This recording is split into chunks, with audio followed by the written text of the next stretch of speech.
place and time without a great divide, and we could be flying deadly high. I'll sell my soul to dream you wide awake.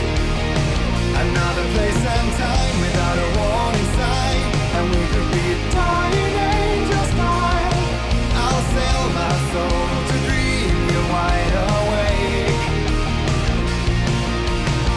I'll dream you, I'll dream you, I'll dream you wide awake.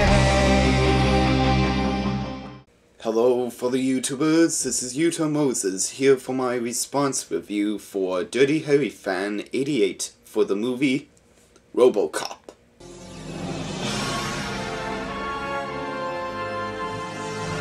The movie takes place in the not-so-distant future, where an officer named Murphy has been transferred to a different police station, and when he's on his first mission to take down a gang of criminals, he ends up being blasted to bits by them, and to be brought back as Robocop, part man, part machine, to uphold the law the best way possible. And while he's doing that, he's then haunted by his past memories from when he was a regular officer before he was turned into Robocop, and so he's planning on taking down the people who had setted him up for the murder and made him who he was. Now, whenever somebody brings up the name Paul Verhoeven, the director, people would normally think of his two most memorable pieces, Total Recall and Robocop. And I have to say that this is a really cool satire, sci-fi fiction movie. Like, it has a lot of brilliant action scenes along with the effective violence, and there are a lot of neat special effects. Like, there are parts like, of course, the first part where Murphy gets shot to bits by the bad guys, or when somebody gets a vat of waste dumped on him and he starts to dissolve. Peter Weller was a great Robocop, and I like seeing Nancy Ellen play the good guy in this because the only other movie I saw her in was in Carrie, where she played one of the bullies that picked on Carrie White. And the bad guys in Robocop are very vibrant. We have Ronnie Cox, who plays the evil corporate businessman, the same kind of character that he played in Total Recall, and there's also Kurt Woodsmith, who you best know him as Red Foreman from That 70s Show. My foot is about to drill a hole in your ass! But really, the acting isn't the reason why we like Robocop, but it's the storytelling and how the main character is fleshed out in the movie.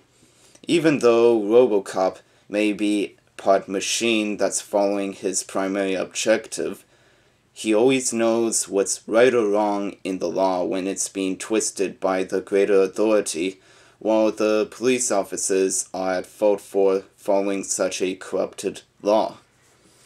Now, the humor in this isn't really used a lot, which I'm fine with because I don't want anything that's being overdone with. Where is Clarence Bodiger?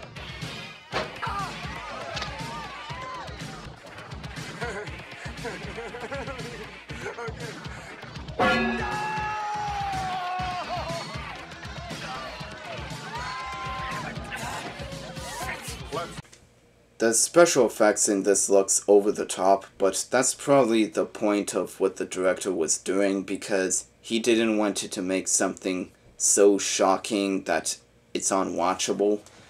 But the MPAA still wanted him to trim down like a couple minutes of it at the end.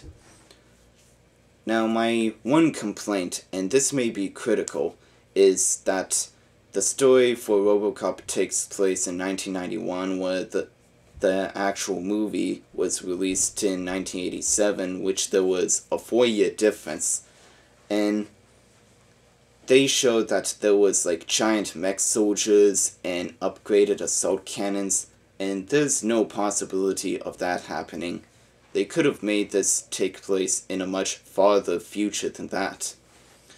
So overall, I thought Robocop was a pretty cool sci-fi movie to watch, and you'll probably won't be bored from watching this, so this is one I would indeed recommend for you.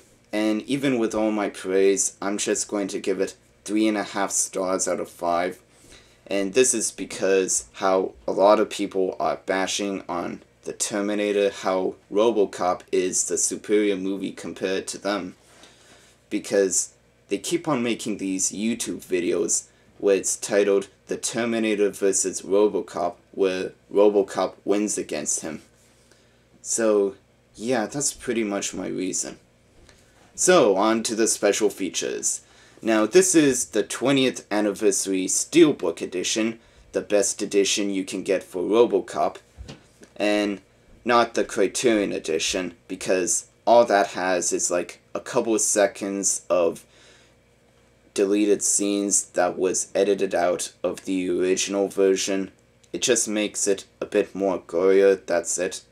There's like no special features on that at all. So anyway, to go on with this, we have commentary with director, writer, and executive producer, Flesh and Steel, the making of Robocop, shooting Robocop featurette, making Robocop featurette, the boardroom, storyboard with commentary, deleted scenes, photo gallery, original theatrical trailer, TV spot, and on the second disc we have Villains of Old Detroit featurette, the special effects featurette, and Robocop Creating the Legend featurette. So yeah, you get a tons of stuff on this. So that's all for my review. Rate, comment, and subscribe, and I'll be back later. Until then, this is Utah Moses, signing out.